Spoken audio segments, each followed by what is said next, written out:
Good morning दोस्तों। आज मैं फिर संतोष आपके साथ एक नया टॉपिक के प्रेजेंट कर रहा हूँ। टॉपिक का नाम है स्टॉक मार्केट में हम करोड़ों कैसे बना सकते हैं। ये हमारा कंटिन्यूएशन ही है, जो पार्ट 3 कहेंगे इसे। फर्स्ट पार्ट में मैंने आपको बताया था स्टॉक मार्केट होता क्या है। दूसरा पार्ट में मैंने आपको बताया था एक नॉर्मल आदमी स्टॉक मार्केट से शेयर कैसे खरीद सकता है। और ये थर्ड पार्ट है, मैं आपको इसमें बताऊंगा कि स्टॉक मार्केट में करोड़ों आप कैसे बना सकते हैं। स्टॉक मार्केट या इक्विटी ही एक ऐसा फाइनेंशियल इंस्ट्रूमेंट है जिसमें एक आम इंसान को खास या करोड़पति बना सकता है। बस इसमें थोड़ी सी पैसेंस, थोड़ा सा डेडिकेशन एंड रेगुलर डिसिप्लिन के साथ इन्वेस्टमेंट करना पड़ेगा। आप भी करोड़पति बन सकते हैं। मैं एक छोटा एग्जांपल के साथ बताता हूँ। एक यंग बच्चे है, और यंग बच्चा मतलब जस्ट ग्रेजुएट पास आउट है या थोड़ा सा 25 के एज में है, नौकरी शुरू ही किया है। आज के दिन में उसकी रिटायरमेंट की मैं बात करूं तो 60 ईयर में नॉर्मली लोग रिटायर होता है। तो 25 ईयर से अगर वो इन्वेस्टमेंट शुरू करता है और 60 ईयर एज के बीच में गैप उसके पास 35 ईयर का है। मैं ये नहीं कहने चाहता हूं कि आप 35 ईयर के एज में जाके करोड़पति बनिएगा, लेकिन आपके पास बहुत सारा समय है अपने पैसा को कंपाउंड करने के लिए। और स्टॉक मार्केट कोई ट्रिक नहीं है। अगर स्टॉक मार्केट में कोई सोचता है कि रातों रात मैं अमीर बन जाऊं, ये सारा भ्रम है और इस तरह का कोई भी कंसेप्ट नहीं है कि आपको रातों रात में स्टॉक मार्केट अमीर बना देगा। तो फिर हम इसमें अमीर कैसे बनेंगे, क्वेश्चन ये आता है। अब उसका मैं आपको जवाब देता हूं।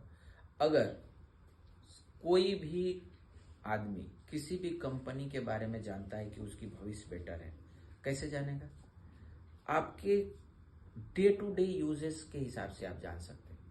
कोई भी ऐसा प्रोडक्ट आप यूज कर रहे हैं और जिसकी डिमांड बहुत ज्यादा है और आप देख रहे हैं कि इसके बिना नॉर्मल आदमी का लाइफ अच्छा नहीं चल सकता है, यही आपका डिसीजन फैक्टर हो जाएगा कि हाँ ये प्रोडक्ट बिकेगा। और जिस कंपनी का इस तरह का प्रोडक्ट में मोनोपोली है, वो कंपनी रेवेन्यू अच्छा जनरेट करेगा, प्रॉफिट अच्छी बनाएगी और उसकी स्टॉक प्राइस भी बहुत अच्छा बढ़ेगा। मैं किसी पर्टिकुलर कंपनी का एग्जांपल नहीं लेना चाहता हूं, लेकिन मैं एक सिंपल कंपनी का एग्जांपल ले रहा हूं।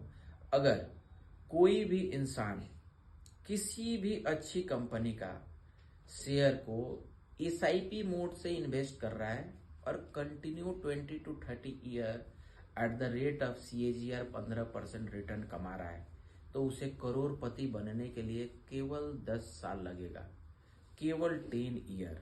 और अगर वो इन्वेस्टमेंट अपना नॉर्मली 5000 पर मंथ कर रहा है तो सेम सोच लीजिए। मैंने 10 ईयर की बात किया हूँ। अगर कोई आदमी सोच ले कि नहीं मैं 10 ईयर में इसको नहीं एग्जिट करूंगा और वो कंटिन्यू 20 ईयर कर रहा है, तो वो 1 करोड़ 20 ईयर में 3 टाइम्स हो जाएगा, डैट मीन्स 3 करोड़। और अगर 10 साल और एक्सटेंड करता है, 30 ईयर तक वेट करता है, तो ये 5000 रुपया मंथली इन्वेस्ट करने वाला आदमी के पास 10 करोड़ रुपया रहेगा। तो डैट मीन्स स्टॉक मार्केट से आपको ये समझ में आना चाहिए कि स्टॉक मार्केट एक दिन में आपको कमा कर नहीं देगा, और एक दिन इन्वेस्ट करके आप बैठ भी जाइएगा तो भी कमा कर नहीं देगा। एक डिसिप्लिन SIP मोड में आपको इन्वेस्टमेंट करना पड़ेगा। अब कोई क्वेश्चन करेगा कि क्या मैं कौन सा स्टॉक लूं, क्या एक ही स्टॉक में मेरा ये सारा काम हो सकता है? एकदम नहीं हो सकता है। आपको जैसे कहा जाता है ना कि एक बकेट में सारा एग नहीं रखना चाहिए, क्योंकि वो रिस्की होता है। सेम उसी तरह स्टॉक में भी अप्लाई होता है। अगर एक स्टॉक में आप सारे के सारे पैसा इन्वेस्ट कर दीजिएगा तो वो भी जैसे ही कंपनी डूबेगा आपका सारा पैसा भी डूब जाएगा। इसीलिए आपको स्टॉक को भी डाइवर्सिफाई करना है। आपकी जो सिलेक्शन होगा पर मंथ का इन्वेस्टमेंट होगा वो भी आपको डाइवर्सिफाई होना चाहिए। और हमारे कंपनी को जो स्टॉक मार्केट में लिस्टेड है वो 3 कैटेगरीज में डिवाइड की गई है, large cap, mid cap and small cap. Large cap की कंपनी का ग्रोथ जो होता है ना, chance as compare to small और मिड कैप कम होती है। मिड कैप का कंपनी का ग्रोथ मीडियम होता है, यानी कि नहीं ज्यादा रिस्क भी है नहीं ज्यादा रिवार्ड है। और स्मॉल कैप कंपनी के क्या होता है, रिस्क बहुत हाई है, रिवार्ड भी हाई है, क्योंकि उसकी मार्केट कैपिटलाइजेशन बहुत छोटा है, बिजनेस अभी ग्रो कर रहा है। तो डैट मीन्स अगर आप 100 रुपया दे रहे हैं, अगर 10 टाइम्स हो रहा है तो 100 रुपया का आपका 1000 कन्वर्ट होगा। लेकिन एक बड़ी कंपनी 100 रुपया को 1000 कन्वर्ट करने के लिए उसके पास बहुत समय लगेगा। रीजन है कि वो बहुत वॉल्यूम जनरेट कर चुकी है। तो आपकी मार्केट के जो इन्वेस्टमेंट की पोर्टफोलियो भी होनी चाहिए, पूरा बैलेंस होना चाहिए। मिनिमम 60% अगर अपने आप को रिस्क कम लेना चाहते हैं तो 60% लार्ज कैप में इन्वेस्ट करिए, 20% मिड कैप में और 20% स्मॉल कैप में। अगर आप एग्रेसिव इन्वेस्टर है, आप रिस्क लेने की एबिलिटी आपके पास आई है, तो आप इस रेशियो को उल्टा कर दीजिए।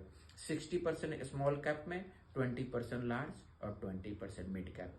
आपकी यहाँ रिस्क उससे डबल हो गया, लेकिन रिवार्ड भी 5 टाइम्स होगा, क्योंकि स्मॉल कैप कंपनी आपके रिटर्न हमेशा लार्ज कैप से ज्यादा देती है, अगर वो फंडामेंटली स्ट्रांग है तो पहले तो मैंने आपको ये बताया कि 3 कैटेगरी में स्टॉक डिवाइड करिए। दूसरी चीज, आपको एक एक स्टॉक तो रखिएगा नहीं, तो मिनिमम आपकी पोर्टफोलियो में 15 स्टॉक होना चाहिए, वो भी मल्टीपल सेक्टर से बिलोंग होना चाहिए। किसी एक सेक्टर में भी नहीं होना चाहिए, किसी एक कैप में कैपिटलाइजेशन में स्मॉल और मीडियम में भी नहीं होना चाहिए, और ना ही किसी पर्टिकुलर एक स्टॉक में आपको इन्वेस्ट होना है। डैट मीन आपकी पूरे के पूरे पोर्टफोलियो को डाइवर्सिफाई करने के लिए आपको मिनिमम 15 स्टॉक लेना है, हर सेगमेंट में करना है, इंडस्ट्री भी डिफरेंट होना चाहिए। अगर ये सारे आप देखकर, थोड़ा एनालाइज कर और अच्छे स्टडी करके कंसिस्टेंसी के साथ लंबा समय आप इन्वेस्ट कर रहे हैं, तो एक नॉर्मल आदमी भी बहुत खास बन सकता है और करोड़ों कमा सकता है। धन्यवाद।